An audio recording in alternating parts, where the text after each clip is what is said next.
Alhamdulillah Rabbil Alamin, wassalatu wassalamu ala Rasul Muhammad wa ala alihi wa sahbihi ajma'in. Ассаламу алейкум рахматуллахи ва баракату. Құрметті бауырлар, алла тағала баршамыздың ниеттерімізді, ықыластарымызды қабыл етсін. Осы ілім мәжілістерін көбейтіп, сол арқылы шариғатымыздың құндылықтарын насихаттауды, сол жолда табының танытылуды және бастаған істерімізді соңына дейін жеткізуді алла тағала нәсіп етсін. Біз сіздермен бірге имам Қади Ияд рахималлаху тағаланың Ашифа бит тарифи хуқуқил Мустафа, яғни пайғамбарымыз саллаллаху алейхи уассалам қадір қасиеттерін, қақыларын баяндайтын имам Қади Ияд рахималлаху тағаланың Шифа кітабын дәріс бастаған болатынбыз.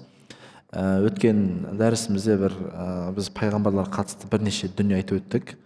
Пайғамбарлар кімдер, не үшін керек, қанша саны болған деген сияқты кейбір мәселе басын қозғап өткен болатынбыз. Және сол өткендегі дәрісіміздің жалғасы ретінде пайғамбарлар не үшін керек деген сұраққа жауап іздеп көрсек, жалпы пайғамбар деген кім екені түсінікті болған болса, оған қатысты дәрісіміз шықты. Ол дәрісімізді иншалла YouTube арнасынан көретін боласыздар. Сонымен қатар енді сұрақ туы мүмкін, пайғамбарлар не үшін керек деген. Жалпы адамзаттың пайғамбарға мұқтаждығы бар ма? Егер алла тағала жер бетіне пайғамбар жібермей қоятын болса, не нәрсе болар еді? Жалпы біз адам баласы пайғамбарларға мұқтажбыз ба? Осы сұраққа жауап ретінде сіздермен бірге Матуридин Сел мектебінің үлкен ғалымдарының бірі Нуриддин Сабуни рахималлаху тағаланың Бидая кітабынан бірнеше көзқараспен иншалла бөлісетін боламыз. Бұл кітаптарға кірместен бұрын жалпы пайғамбарларға қажеттілік жайлы имам Ғазалидің көзқарасын бөліскім келіп жатыр. Имам Ғазали рахималлаху тағала былай деп баяндайды: пайғамбарларға дейтін адамзат әрқашан қажеттілік туындайды. Пайғамбарсыз қажеттілік болу мүмкін емес, яғни адам баласы пайғамбарларға мұқтаж дейді. Және имам Ғазали рахималлаху тағала өзінің бір алхимия сағада, яғни бақыт алхимия кітабында мынандай бір қызық мәлімет береді. Орта ғасырда білесіздер, алхимия ілім дамыған. Ол ілімнің негізгі мақсаты қара металдарды, яғни темірлерді, басқаларды арнайы бір құрылғылар арқылы, енді эликсир деп жатады, басқа да атаулар бар, сол арқылы қара металдарды алтынға, күміске айналдырамыз деп орта ғасырда Европа құрлығы осы нәрсеге сенген. Яғни біз қара металдардың бәрін алтын, күміске айналдырамыз деп. Сол бағытта көптен жұмыстар істелген, бірақ уақыт өте келе ол нәрсенің бәрі өтірік, жалған екені анықталып, кейіннен олардың көбісінің жаңағыдай шарлатан адамдардан өтірік алдап ақша өндіретін адамдар екені белгілі болып құлған болатын. Осы алхимияда ілім дамыған. Кейіннен осы алхимияда ілімді де ислам әлемде де ғалымдар қолданған. Оның мағынасы қандай деген сұрақ туатын болса, ғалымдар былай түсіндіреді: қалайша әлгі қалайша қара металдарды, құны жоқ қара металдарды арнайы эликсирлер арқылы алтынға айналдыруға мүмкін болған сияқты, адамның да жаман мінез құлықтарын, жаман оғаш қылықтарын көркем мінезге айналдыруға болады деп сенген. Және осы біздің ислам дініндегі үшінші бағытымыз, яғни ихсан ілімінде, тәзкият ілімі немесе сопылық ілімінде осыған көңіл бөлген, адамның ішкі жанын емдеуге болады деген. Әрқайсымыздың бойымызда бір жаман қасиеттеріміз бар, дінімізде сөгілген, яғни біреуіміздің көре алмаушылық қасиетіміз болуы мүмкін, біреуіміздің өз-өзімізбен тамсану сияқты қасиетіміз болуы мүмкін. Тағы да айта берсек көп, ашкөздік деген сияқты әрқайсымыз бойымызда бір кемшілігіміз бар. Сол кемшіліктерімізді емдеп, оны жақсы сипаттармен толтыратын болсақ, оны осы ілімде алхимия атайды, яғни бақыт алхимиясы.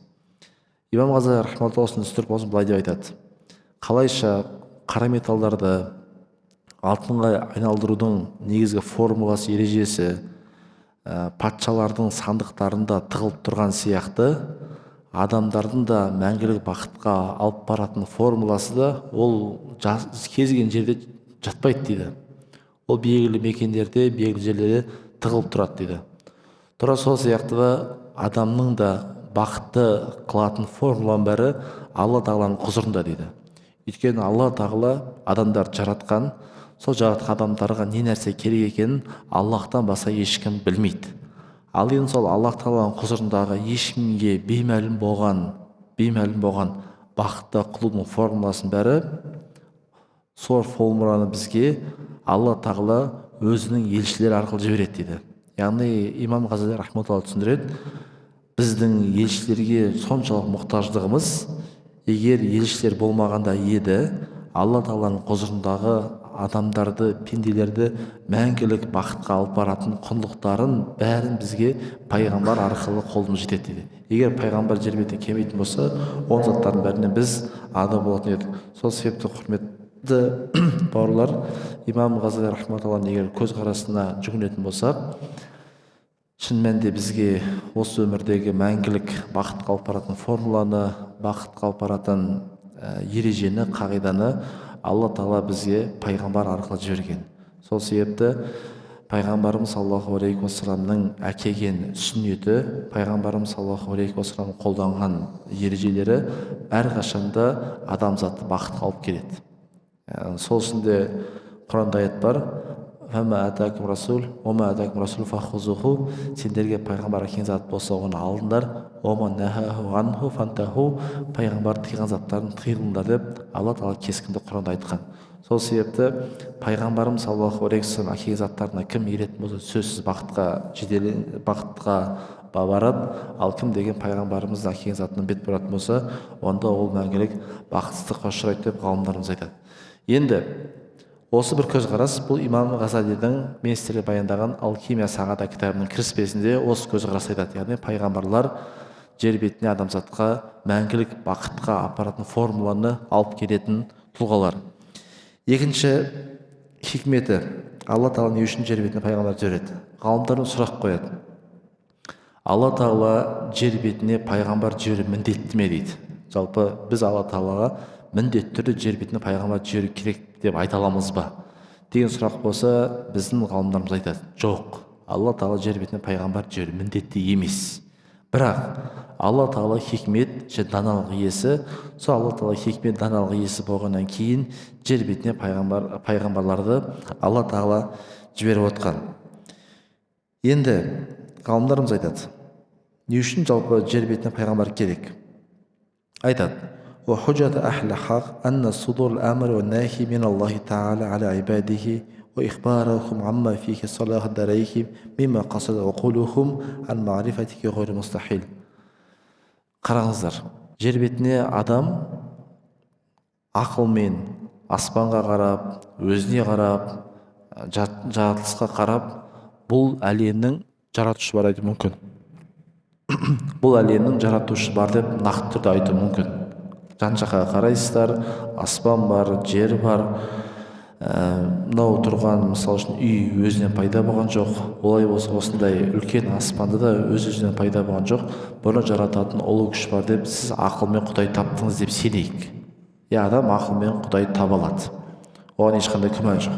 Бірақ сол Құдай тапқаннан кейін Құдайға құлшылық қалай істеледі? Адам оны ақылмен білу мүмкін емес дейді. Сол жаратушы иеміз бізбен сіздерге кейбір бұйрықтар бұйырды. Мысалы, 5 уақыт намаз оқуға, ораза ұстауға, зекет беруге, соларға бұйырды. Және Алла тағала бізді кейбір істерден тыйды. Әлгі айтқанымыздай, арақтан тыйды, зина істерден тыйды, рибадан, өсіммен өмір сүруден тыйды. Тағы да басқа Алла тағаланың бізге жасаған тыйымдары бар. Сол Алла тағаланың бізге тыйған тыйымдарынан біз өз ақылымызды біле алмаймыз. Егер жер бетіне пайғамбар келіп, ей адамдар, мына затты істеңдер деп айтпайтын болса, біз білмейтін едік. Яғни мысалы үшін Алла Құранда ақимуссалат, намаз оқыңдар деп айтты. Бірақ намаз қайта оқимыз. Намаз оқыған кезде дәрет алып келіп, жаңағы қыблаға қарап, қолымызды көтеріп, оң қолымыз сол қолдың үстіне қойып, кіндіктің астына қойып, осылайша намаз оқимыз деп Құранда айтылған емес. Сол намаз оқуды бізге пайғамбарымыз саллаллаху алейхи вассалам үйретті. Олай болатын болса, пайғамбарлардың негізгі міндеттерінің бірі сол Алла тағаланың бұйрықтары мен тыйымдарын жеткізіп, және сол Алла тағаланың бұйрықтары мен тыйымдарын қалайша іс жүзінде істейміз, соны бізге үйреткен болатын. Тура сол сияқты Құранда Алла тағала бізге ақимуссалат, намаз оқыңдар деп айтты. Бірақ намаз уақыты 5 уақыт болатын бізге баяндалмаған. Егер пайғамбар келіп оны түсіндірмейтін болса, біз ешқайсысын білмейтін едік. Алла тағала біз бен сіздерге ораза ұстауға бұйырды. Бірақ ораза қалай ұсталу керек? Ораза не нәрсе бұзады, не нәрсе бұзбайды, соны бізге бәрін егжей-тегжей үйретіп кеткен ол пайғамбарымыз саллаллаху алейхи уассалам. Сонымен қатар Алла тағала Құранда бізге зекет беруге бұйырған. Бірақ Құран кәрімде зекеттің қанша мөлшері беріледі, қалай беріледі, кімге беріледі, не нәрсе ескеріледі, оның бәрі айтылмаған. Оның бәріміз пайғамбарымыз саллаллаху алейхи уассаламның үстінен табамыз. Олай болса, құрметті бауырлар, пайғамбарлардың адамзатқа деген қажеттіліктің тағы бір көрінісі Алла тағаланың бұйрықтары мен тыйымдарын бізге пайғамбарлар жеткізеді. Және сол Алла тағаланың бұйырған бұйрықтарын орындауда және тыйған тыйымдарын тыйылуда қайтадан бізге жәрдемге пайғамбарлар келіп отырады дейді. Егер пайғамбарлар болмағанда еді, ондай заңдылықтар біз білмейтін едік дейді. Осыны айтады ғалымдарымыз. Тағы да бір айтады: инна хикматан ва сабабан фала ябғуду ан яхусс баъд ибади би илми залик. Енді пайғамбарларымыздың айтқанымыз екінші хикметі болатын болса, жер бетіне келудің тағы бір пайдасы айта кететін болсақ, мысалы үшін пайғамбарлар бізге жер бетіне келді, және пайғамбарлар бізге үйретті: ей адамдар, мына зат жесеңдер сендерге пайдалы бар, мына зат жесеңдер сендерге зияны бар деп. Біз егер адам баласы ретінде бізге қайсы пайдалы, қайсы зиян деген заттарды жеп зерттеп жүретін болсақ, өз өмірімізді өзіміз құртуымыз мүмкін. Мысалы үшін пайғамбар бізге айтты: адамдар, шошқан етін жемеңдер деп айтты. Егер біз пайғамбарымыз саллаллаху алейхи уассалам шынайы пайғамбар екенін сенбейтін болсақ, сол шошқан етін жейтін болсақ, сол шошқан шынымен де пайда ма, зиян ба деп жүрген кезде, шын мәнінде зиян ба, өзімізге зияндық беруіміз мүмкін. Ал пайғамбарымыз саллаллаху алейхи уассалам келді, бізге ол нәрсені жеңілдетті: ей адамдар, оған жоламаңдар деп айтты. Пайғамбарымыз саллаллаху алейхи уассалам келді, бізбен сіздерге баяндады: ей адамдар, мынандай неке дұрыс, мынау неке дұрыс емес деп. Және пайғамбарымыз саллаллаху баяндағандай, шын мәнінде Алла елшісінің үйреткен некесі дұрыс болып шықты да, пайғамбарымыз тыйған некенің қоғамда зияны бар екенін көріп жатырмыз. Тура сол сияқты пайғамбарымыз келді: адамдар, сендерге ешектің, немесе есектің еті жеу арам, оны жемеңдер деп пайғамбарымыз саллаллаху тыйды. Егер біз сол пайғамбардың сөз бәрін зерттеп, жаңағыдай сенбей, есектің етін жеп, немесе шошқан етін жеп жүретін болсақ, кейіннен зиянын көріп, өз-өзімізге қастандық істеген болатын едік. Сол себепті ғалымдар айтады: пайғамбарлардың келуі, осындай заттардың тыюы адамзатты амандықта алып қалуының көріністерінің бірі болып табылады дейді. Осы пайғамбарлардың тағы бір маңыздылығына қатысты, немесе пайғамбарларға деген адамзаттың мұқтажына қатысты осы ханафи мазхабының үлкен ғалымдардың бірі Камал Башшиандай пікір айтады: егер жер бетінде пайғамбарлар келмейтін болса, адамдардың хаққылары аяқ асты болатын еді дейді. Мысалы үшін, егер пайғамбар келмейтін болса, әлемде немесе адамзаттың арасында сол ормандағы сияқты заңдылық орын алған болса, яғни мықтылар әлсіздерді басынады, тағылар заңдылық орын алатын болса, онда жер беті күл-талқан болатын еді дейді. Яғни күл-талқан деген сөз хаос болатын еді, бейберекетсіздік орын алатын еді. Ал пайғамбарлар келді, әрқайсысының өзінің хаққыларын қойып берді дейді. Мысалы үшін дінімізде пайғамбарымыз саллаллаху үйреткендей, біз мысалы перзент ретінде әке-шешеміз алдында міндетіміз бар. Біз еркек адам ретінде өзіміздің жұбайымыз алдында міндеттеріміз бар. Тура сол сияқты әрбірдің міндетін дін қойып берген.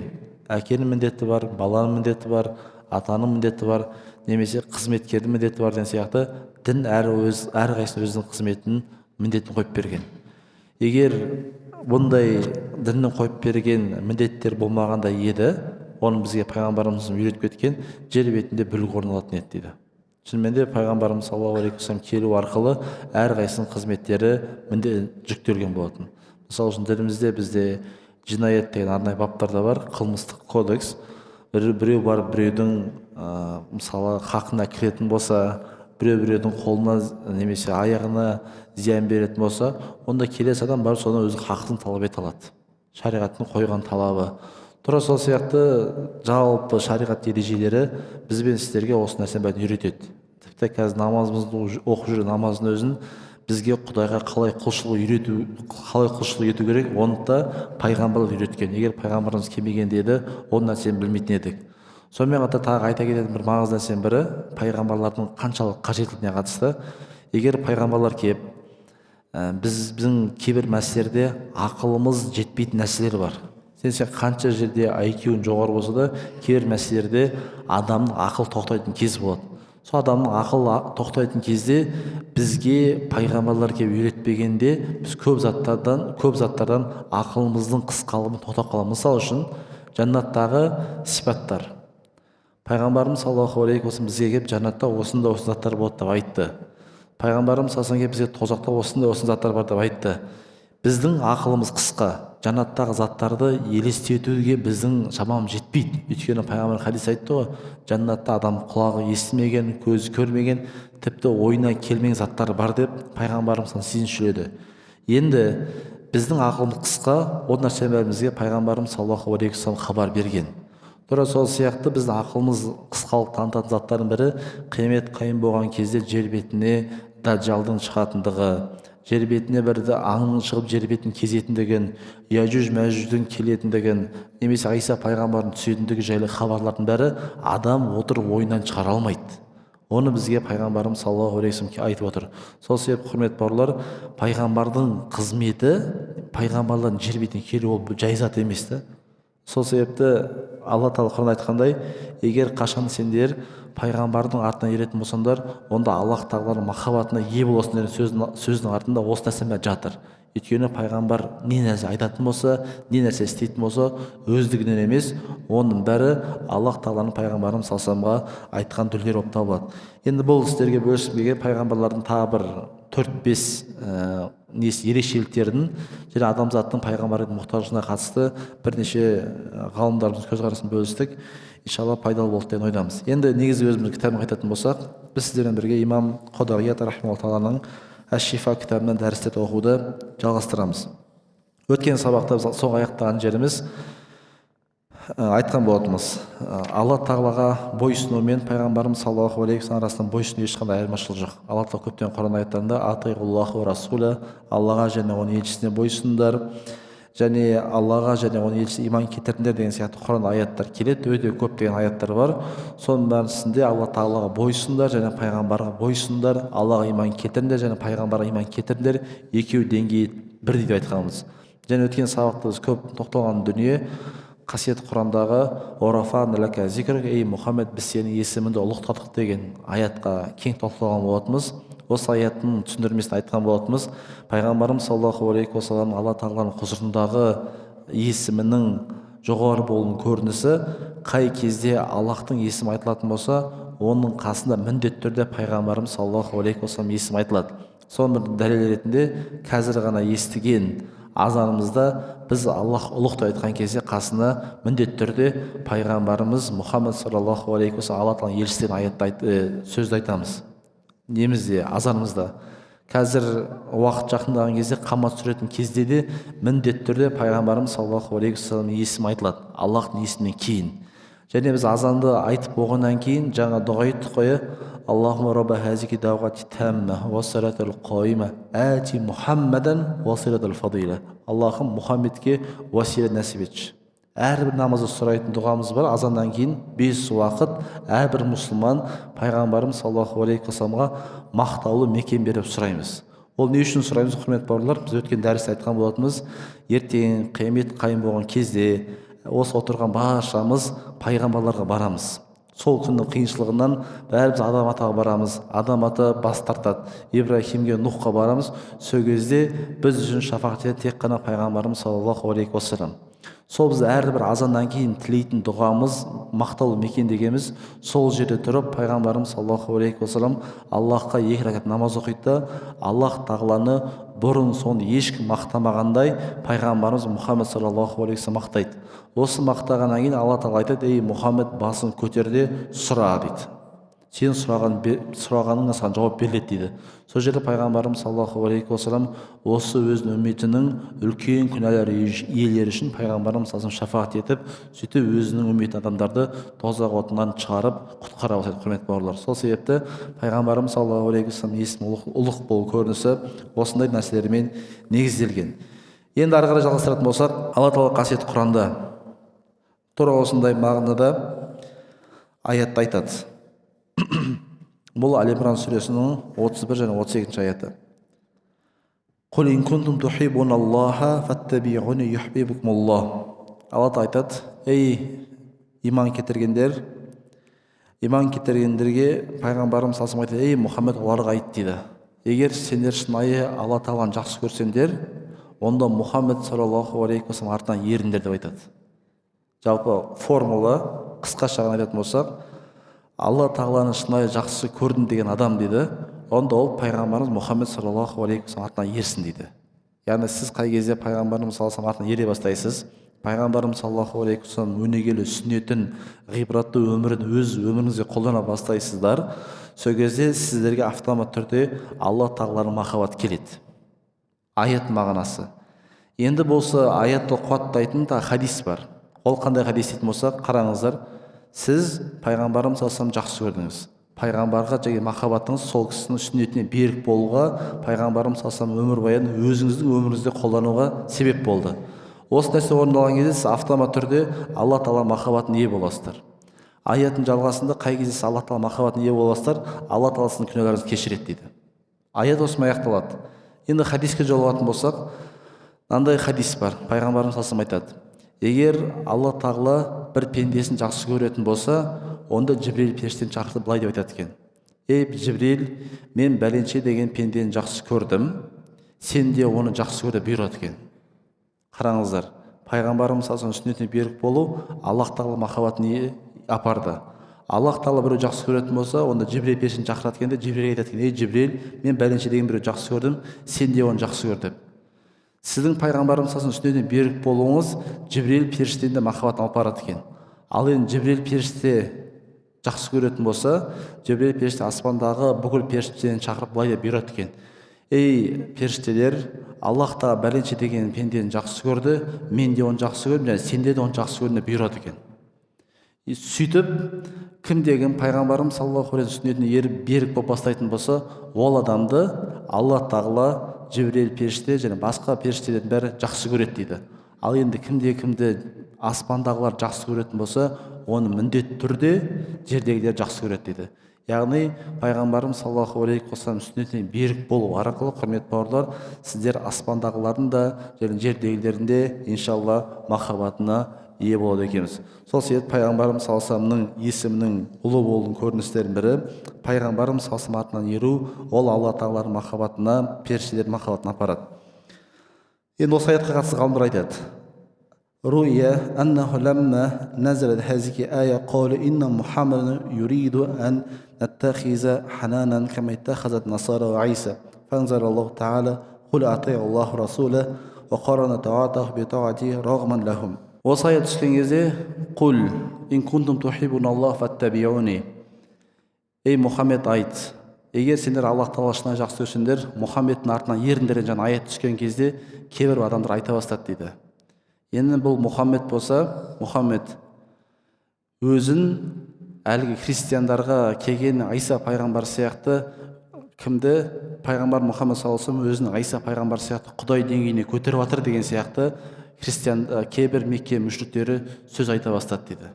Енді Мұхаммед соншалық құтырып, өзін Иса пайғамбарды христиандар қалай Құдай қылған сияқты, бұл да Мұхаммед өзін сондай деңгейге көтерді деген сияқты сөз қозғай бастайды. Осы аят түскен кезде Алла тағала тағы аят түсіреді дейді: құл атиғуллаху расула. Сендер Мұхаммедке және Аллаға бойсыңдар деп. Яғни Алла тағала пайғамбарымыз саллаллаху алейхи уассаламның керек болса одан сайын дәрежесін көтеріп, сендер осындай жағдай болатын болса, онда пайғамбарға бойсұнуды одан сайын жалғастырыңдар деп айтқан болатын. Сол себепті құрметті бауырлар, біз пайғамбарымыз саллаллаху алейхи уассаламға бойсынамыз, пайғамбарымыз саллаллаху алейхи уассаламға салауат айтамыз, бірақ ол деген сөз пайғамбар Құдай деген сөз емес. алла тағала одан сақтасын. Біз олай істемейміз. Біз пайғамбарымыз дәрежесін көтереміз, ұлықтаймыз, бірақ табынатын құлшылығымыз біздің ол әрқашанда алла тағала болады. Осы жерде бір кейбір жамағат тарапынан бір қате түсінік бар, соны түзегім келіп отыр да. Кейбір енді намаз бастап кеткен жігіттер былай деп ойлайды екен, жамағаттың арасында сөз ғой енді, біз парыз намаз оқыған кезде алла үшін оқимыз да, сүннет намаздарды Мұхаммед үшін оқимыз деп. Кейбіреулердің пікірінше біз Рамазан айында ораза ұстайтын болсақ алла үшін ұстаймыз да, егер нәпіл сүннет ораза ұстайтын болсақ Мұхаммед үшін ұстаймыз деп ойлайтын кейбір адамдар бар екен. Бұл пікір, құрметті жамағат, әлбетте қате. Нәпіл ораза болсын, нәпіл намаз болсын, бәрін біз алла үшін ұстаймыз. Бірақ пайғамбарды құрметтейміз және пайғамбарымыз саласамды жақсы көреміз. Сол себепті бүкіл құлшылық алла үшін болады. Бірақ сол құлшылығымызды қалай істеу керек, оны бізге сөзсіз пайғамбарымыз саллаллаху алейхи уассалам үйреткен болатын. Арғы ғалымдарымыз айтады, баршамызға белгілі болғандай Құранда аят бар. Күнделікті баршамыз осы 5 уақыт намаз оқитын. Тіпті бір намазды бірнеше рет оқитын Құран аяты, немесе Құран сүресі «Ихдина сиротал мустақим». Сиротал лазина анғамта алейхим, хойру мағдуб алейхим, ола долин дейтін аят бар. Осы аят маңызды қарасаңыздар, «Ихдина сиротал мустақим». Бізді тура жолға сала көш деп сұраймыз, Алла тағала күнде. Осыған қатысты ғалымдарымыз айтады, осы жердегі аятқа қатысты сиротал мустақим деген ол пайғамбарымыз саллаллаху алейхи вассалам айтады. Осы жердегі сиротал мустақим деген сөз, яғни пайғамбарымыз саллаллаху алейхи вассалам жүрген жолы тік жол болған. Пайғамбарымыз саллаллаху жүрген жолы қиысық жолға жүрген емес. Яғни пайғамбарымыз саллаллаху алейхи салып кеткен жолы тура жол. Осы жерде ғалымдарымыз осы аяттың бір көптеген мағынасы бар, сөзсіз, бірақ сол бір мағынасы «Ихдина сиротал мустақим» деген сөз пайғамбарымыз Мұхаммед саллаллаху алейхи вассалам жүрген жолымен, яғни алла елшісінің сүннетімен біз де жүрейікші деп Аллахтан дұға етеміз. Пайғамбарымыз саллаллаху сара жолымен. Хияр ахл бейтик ва асхабихи, және пайғамбарымыз саллаллаху алейхи вассалам отбасының өкілдері, яғни алла елшісінің отбасы Али, Фатима, Хасан, Хусейн, осы кісілердің сара жолымен жүруді бізге нәсіп етші деп сұраймыз дейді. Хакаху анхума ва хуа Хасан Мардауи. Басқа ғалымдар айтады, осы жердегі «Ихдина сиротал мустақим» деген мағынасы ол пайғамбарымыз саллаллаху алейхи вассалам екі сенімді серігі Абу Бакр Сыдық және Омар ибн Хаттабтың жүрген жолмен бізді жүруді нәсіп етші деп Аллах тағаладан сұраймыз дейді. Елуде ғой, Жәке? Елуде ғой, асып кетсек айтасыз ғой. Сонымен қатар ғалымдар айтады, сиротал лазина анғамта алейхи деген сөз мағынасы бұл пайғамбарымыз саллаллаху алейхи уассаламның жүрген жолмен жүруді Аллахтан біз намазда сұраймыз дейді. Сол себеп, құрметті бауырлар, осы аят бір оқыған кезде өзіңіз ойлансаңыздар болады. Аллахым қалайша пайғамбар Мұхаммед саллаллаху алейхи уассаламның жүрген жолы, сара жолы өнегелі болған сияқты, сол пайғамбарымыз саллаллаху алейхи уассалам өнегелі жолмен біз де жүруді нәсіп етіп Аллахтан сұрасаңыздар болады. Алла тағалада Құранда бір аят бар, «Фақад истамсака бил урватил усқа» деген. Алла тағала Құранда баяндайды, егер кімдеге Алла тағала иман келтіретін болса және беріктік танытатын болса дейді. Араб тілінде урватил усқа деген сөз бар да. Ана бізде білсеңіздер, есіктің тұтқасы бар ғой. Есікті араб тілінде урва деп атайды. Есіктің тұтқасын. Усқа деген сөз берік деген сөз. Алла тағала баяндайды, «Фақад истамсака бил урватил усқа» деген сөз кімде кім пайғамбарымыз саллаллаху алейхи уассаламның жүрген сүннетіне берік болатын болса, немесе пайғамбарымыз саллаллаху алейхи уассалам өнегелі өмірмен танысып, сөз өз өміріне қолданатын болса, онда берік бір тұтқан ұстағанмен тең дейді. Айтты ғой, берік тұтқа. Алла тағала айтады, урватул усқа, яғни берік тұтқа. Яғни сіздер пайғамбарымыз саллаллаху алейхи уассалам өмірін өз өміріңізге енгізе бастасаңыздар, онда сөзсіз берік тұтқаны ұстағанмен тең дейді. Бұл да бір Құранның аяты, пайғамбарымыз саллаллаху алейхи уассаламды ерекше құрметтеген. Сонымен қатар Алла Құранда айтады, «Ва ин та'уду ни'маталлахи ла тухсуха». Егер сендер Алла тағала нығметін санайсаңдар, оны санына жетпейсіңдер дейді. Яғни, егер, құрметті бауырлар, Алла тағала сізге берген нығметі, денсаулық нығметі болсын, жүрек тыныштығы болсын, алдымызға келіп жатқан рызық несібе болсын, киім болсын, қандай нығмет бар, материалды, мағынауи, соны санайтын болса санына жетпейсіңдер дейді. Бұл баршаңызға белгілі аят. Бірақ ғалымдар айтады, осы жердегі алла тағаланың жіберген ең үлкен нығметтердің бірі ол Мұхаммед саллаллаху алейхи уассалам дейді. Егер пайғамбарымыз саллаллаху алейхи уассалам жер бетіне қандай нығмет болып келгені жайлы баяндай берсеңдер де оны санап жету мүмкін емес дейді. Пайғамбарымыз келіп бүйтті сөйтті бүйтті айта беретін болсақ та пайғамбарымыз саллаллаху алейхи уассалам жер бетіне істеген жақсылықтардың бәрін санына жету мүмкін емес дейді. Біз өткен дәрісте айтқан болатынбыз, тіпті дінсіздердің өзі жер бетіне келген адамдардың қанша жақсылық істеді бәрін зерттеп қараған кезде бәрінен жоғары тұрған адамзат тарихында ең көп пайда алып келген ол пайғамбарымыз Мұхаммед саллаллаху алейхи уассалам. Сол себепті шынымен де пайғамбарымыздың қандай нығмет екенін санап көрсеңіздер де, құрметті бауырлар, оның санына жету мүмкін емес дейді.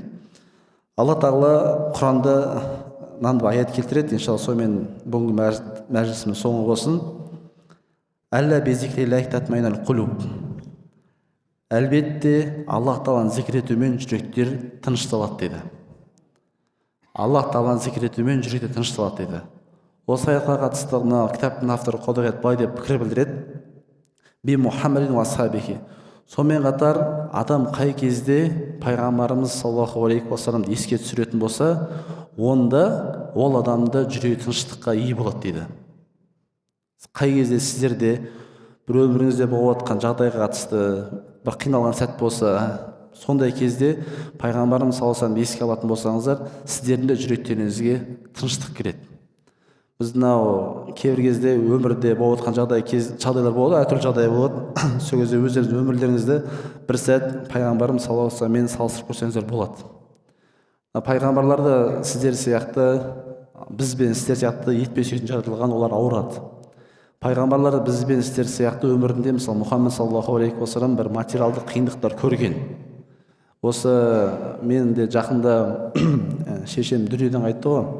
Сол кезде айтатын маған жиі: бағлан, мен не істеп қойдым, Құдайға соншалықты осылай ауыратын, соншалықты қиналдым ғой деген сияқты. Ол кісі 3-4 жылдай төсекте жатып қалды. Сол кезде айтамын да анама: анам, сіздің ауруыңыз ол сіздің жаман болған үшін емес, сіз көп күнә істеген себепті емес, бірақ Алла тағала сынап ауру береді деймін да. Сізден де пәк болған, ешқандай күнә істемеген пайғамбарымыз саллаллаху алейхи уассалам өзі дүниеден қайтпастан бұрын 14 күн емес, кейбір риуаяттарда 13 күн ауырып жатқан. Пайғамбарымыз саллаллаху алейхи уассалам ауру өте қатты деңгейде болған. Пайғамбарымыз саллаллаху алейхи уассалам ауырған. Сіз де өміріңізге пайғамбарымыз өлшем қылсаңыз болады. Яғни мен не үшін ауырып жатырмын, неге мен қиналып жүрмін деген сұрақ келетін болса, пайғамбарымыз саллаллаху алейхи уассалам сен сияқты ауырған. Ол сынақ сен жақсы жаманның сөзі емес. Тура сол сияқты пайғамбарымыз саллаллаху алейхи уассаламды, құрметті бауырлар, кедейшілік көрген. Осы сөзсіз. Пайғамбарымыз саллаллаху алейхи уассалам үйінде 2 айлап ыстық тамақ жемеген, яғни үйінде от жағылмаған. Сол кезде Айша анамыз айтады: біздің жейтініміз тек қана қара су мен қара құрма болған, ол басқа ешнәрсе болған емес дейді. Енді сіздерде өмірлерден тура сондай бір дәл қазір сәтіңізде бір материалдық қиындық көріп жатсаңыз, онда өміріңізді пайғамбарымыз саллаллаху алейхи уассаламмен салыстырсаңыздар болады. Осылайша әрбір сәтіңізде, тіпті егер дәл қазір мүмкін үйде жеңгемізбен ара қатынас дұрыс болмай жүрген болса, пайғамбарымыз өмірбайын көңіл бөлсеңіздер болады. Пайғамбарымыз саллаллаху алейхи уассаламда кейбір мәселелерде әйелдермен келіспеген тұстары болған, кикілжің болған. Бұл не үшін айтып жатырық? Пайғамбарымыз саллаллаху алейхи уассалам өмірбайын сіздерге өлшем болатын болса, сіздің өміріңізде гүлденеді және өміріңіз тынышталады. Материалдық қиындық болып жатқан болса, пайғамбар көрген. Ауырып жатсаңыз, пайғамбарымыз саллаллаху алейхи уассалам ауырған. Тура сол сияқты егер сіздің өміріңізде отбасында бір қиыншылық болып жатқан болса, ол нәрсе пайғамбарымыз саллаллаху алейхи уассалам отбасында болған. Сол себепті пайғамбарымыз саллаллаху алейхи уассалам өмірбайын білу арқылы, өз өміріңізге қолдану арқылы, құрметті бауырлар, жүректеріңіз тыныштыққа ие болады. Осылайша біз Алла тағаланың қалауымен Құран кәрімдегі пайғамбарымыз саллаллаху алейхи уассалам мақтап келген аяттардың бәрін жиынтығын аяқтадық. Орта есеппен бір 25-30-ға жуық аят Құран кәрімде тек қана пайғамбарымыз саллаллаху алейхи уассаламның қадір қасиетін мақтап келген аяттарын таныстық. Алла баршамызға пайғамбарымыз саллаллаху алейхи уассалам сүннетін берік болуды нәсіп етсін. Ахир дауғана алхамдулиллахи раббил аламин.